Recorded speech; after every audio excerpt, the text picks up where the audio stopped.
Cek cek 1 2 3. Oke, semuanya balik lagi sehat terus dan lancar juga kegiatannya. Oh ya, makasih yang udah mampir dan subscribe channel ini. I really appreciate it. Ini kita akan membahas tentang Roy Suryo CS. Seperti yang saya bilang sebelumnya, pada turun tuh orang-orang yang berpengaruh. Ada politisi, kemudian pakar hukum, akademisi, dan yang lainnya. Dan kali ini kita akan melihat respon dari politisi, kemudian pakar hukum ataupun akademisi.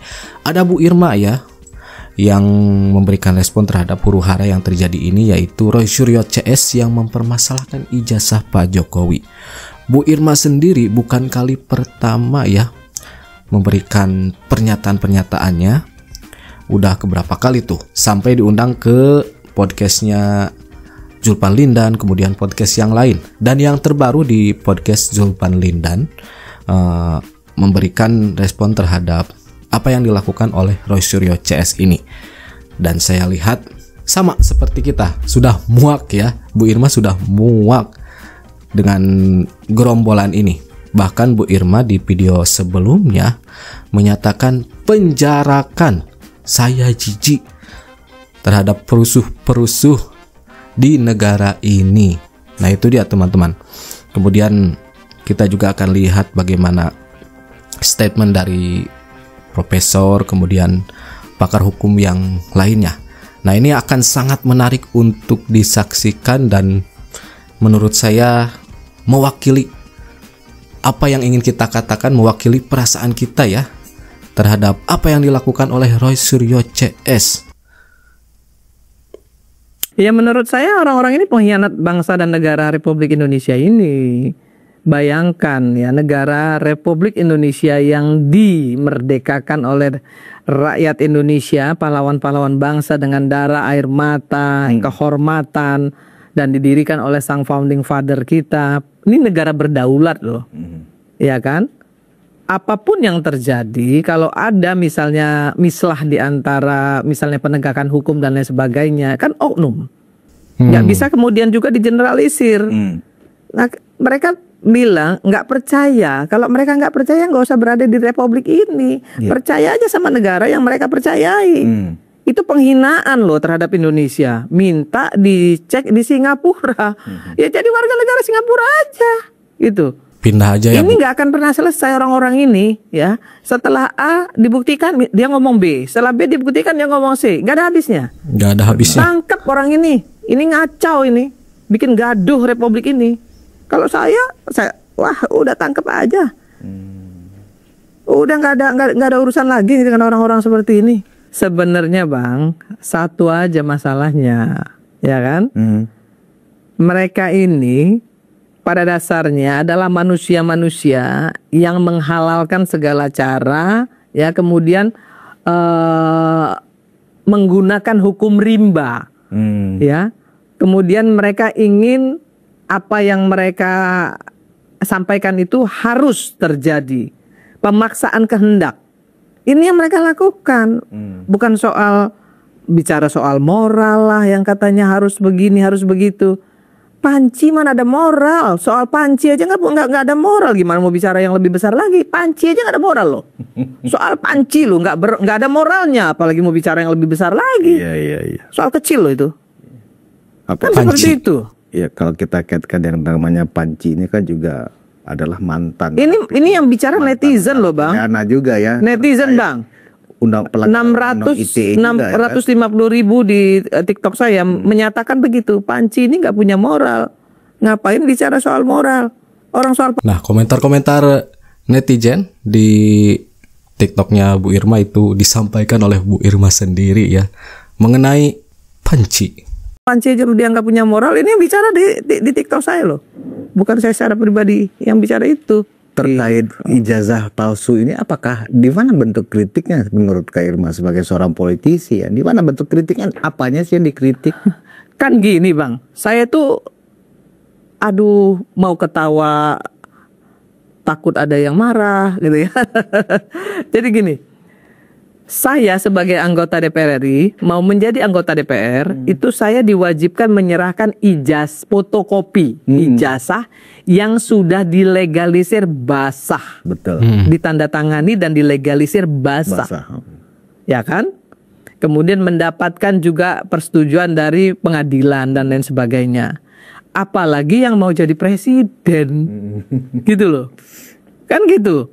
Nah, yang bisa menyatakan ini palsu atau tidak palsu sebenarnya institusinya bukan polisi, tapi UGM yang mengeluarkan. fakultas yang mengeluarkan. Kenapa kita lari kemana-mana? Kalau fakultasnya atau universitasnya sudah menyampaikan secara tegas dan bahkan mau menjadi saksi, kok masih ribut gitu? Masih. Nah, ini bukan Bu Irma saja ya yang mengatakan hal seperti ini. Bahwa yang berhak menyatakan asli atau tidak ya UGM sendiri. Di video-video sebelumnya kita lihat ya dari politisi yang lain ataupun pakar hukum mengatakan hal yang sama. Diperdebatkan ini maunya apa gitu kan, berarti mereka memaksakan kehendak. Oke, ke Polri, sudah ke Polri, masih nggak mau pula, nggak mau juga, Nggak mengakuin juga. nggak ngakuin juga, mau ke negara lain. Kok menghina negara sendiri? Apa urusannya Singapura dengan kita? Kan kurang ajar gitu loh. Kedaulatan negara mereka lecehkan. Nah, Bu Irma sendiri sampai ngomong gitu. Sudah melecehkan negara. Pengkhianat ya. Tadi ngomong begitu Bu Irma. Asli dong, asli diterbitkan oleh dari profesor dari Fakultas pakar Kehutanan hukum yang bersangkutan, dalam hal ini UGM. Jadi asli itu tidak bisa diuji di lab, gitu ya. Aslinya ijazah itu harus diterangkan bahwa dia adalah telah sekolah atau mengikuti studi di fakultas yang bersangkutan sampai terakhir lulus dan terbitlah ijazah. Nah pertanyaannya, ijazah asli atau tidak asli itu dari mana? Ya dicek aja di dokumen UGM. Kalau dokumen Fakultas Kehutanan UGM menyatakan bahwa tak ada ijazah, ya berarti tak ada ijazah itu, tak ada nama itu, berarti itu tidak benar, berarti itu palsu. Tapi kalau dia nanti menyatakan itu benar dan seterusnya, bahwa itu adalah ijazahnya terbit dari Fakultas Kehutanan, misalnya jurusan teknologi kayu itu benar, berarti itu adalah asli. Ya, berarti ada mahasiswa yang namanya Joko Widodo yang ada di lulusan dari Fakultas Kehutanan. Fakultas Kehutanan. Ini berarti apa? Berarti dia sudah dinyatakan bahwa memang produk lulusan dari UGM. Berarti itu ada indikasi keasliannya begitu. Anda ini kan nggak punya bukti. Anda ini sangat konyol dong. Enggak lah. Konyol dan ada lah.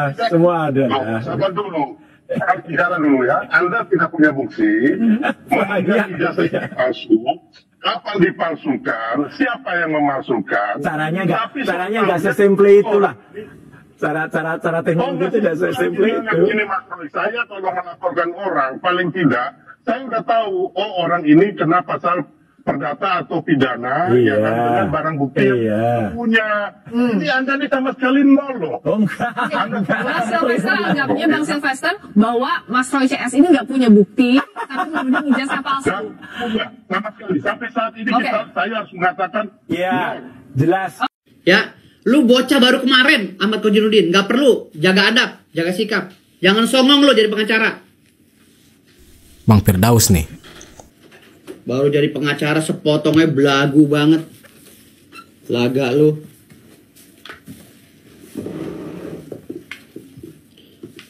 Ingat ya para penyidik semua harus tahu konstruksi hukum. Tutup segera tangkap Kodirudin dan kawan-kawan serta Rismon CS. Rismon CS juga tuh pernah menyerang Pak Tito tuh. Menghina Pak Tito sampai darah gue mendidih. Rismon, kau dulu kan pernah menghina Pak Tito tuh kan? Bahkan Pak Jenderal Listio Sigit Prabowo pernah kau Oh iya. lecehkan. Tangkap itu Mabes Polri. Negara gak boleh kalah sama preman-preman ini. Gua geram banget ngelihatnya. Pak Prabowo itu lagi capek banget gitu loh nyari investor. Biar negara kita ini punya kas. Ini ada segerombolan kutu loncat kok. Ribut dulu. Nanti pindah nih. Masalah ijazah udah selesai pindah lagi. Kemarin kan pagar laut. Pagar laut selesai pindah lagi. Ini pindah lagi. Sampai hancur negara ini. Si rombongan kutu loncat ini. Pemahaman hukumnya separuh-separuh sih. Jadi konstruksi hukumnya nggak jelas. Tolong Yakub Hasibuan ya. Kamu kan anaknya Pak Otto Hasibuan, profesor loh bapak kamu. Ya, Yakub Hasibuan. Tolong dipertegas itu. Jangan mau tergiring oleh politik hukum mereka. Kau kan pengacara top, Yakub Hasibuan. Bapak kau juga pengacara top, profesor lagi. Ya. Jangan mau digiring oleh rombongan si Rismon sama si Roy Suryo. Ya, tetap tolak, jangan mau diperiksa.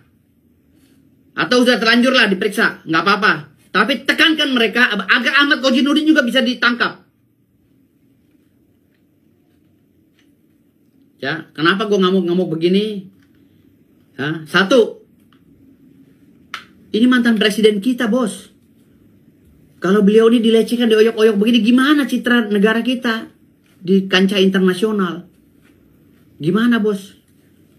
Sudah terbukti bahwa narasi-narasi yang dikeluarkan oleh Roy Suryo CS itu tidak pernah berhenti alias terus mengembangkan narasi-narasi mereka yang dianggap benar menurut mereka sendiri. Kemarin kan belum saja beres masalah ijazah, ini Dokter Tipa nyenggol-nyenggol Bu Iriana.